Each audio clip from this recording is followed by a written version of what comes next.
Informasi berikutnya, pemirsa, pemulihan ekonomi nasional mendapatkan tantangan akibat perang Ukraina-Rusia. Berbagai subsidi yang bersumber dari penerimaan dalam negeri telah digelontorkan pemerintah untuk pemulihan ekonomi nasional. Selain untuk menjaga daya beli masyarakat dari inflasi, pemerintah diharapkan memaksimalkan penerimaan pajak dan stabilitas ekonomi untuk menjaga momentum pemulihan nasional pasca COVID-19.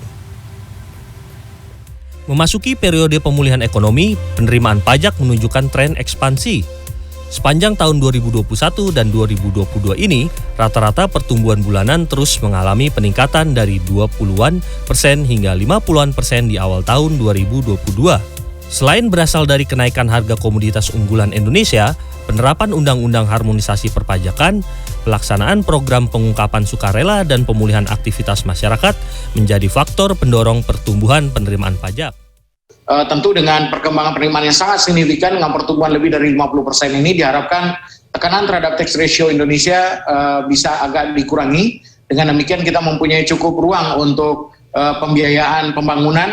Berdasarkan data Kementerian Keuangan hingga akhir April 2022, penerimaan pajak telah mencapai 567,6 triliun, setara 44,88% dari target APBN sebesar 1.265 triliun rupiah.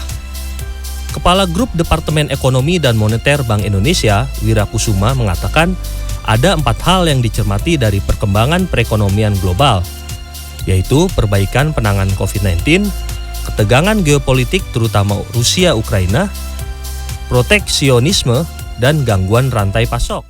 4 isu ini membuat dinamika perekonomian global menjadi sedikit berubah. PDB dunia ini slowing down, ya, menurun perkembangannya. Kemudian harga-harga komoditas global ini juga meningkat. Sidi memperkirakan ekspor dan konsumsi domestik Indonesia bakal mengalami kenaikan, serta menjadi sumber utama pertumbuhan ekonomi Indonesia. Namun, dana investasi portofolio akan mengalami peningkatan, sehingga berpengaruh terhadap nilai tukar rupiah. Satu sisi kita masih bersyukur bahwa pelemahan rupiah itu masih termanage, ya. Artinya dibandingkan dengan mata uang negara tetangga, pelemahannya masih lebih terukur. Apindo mengapresiasi langkah Bank Indonesia mempertahankan suku bunga acuan Bank Indonesia di level 3,5% dan berharap situasi perekonomian tetap stabil agar memberikan kepastian terhadap dunia usaha. Tim Liputan CNN Indonesia.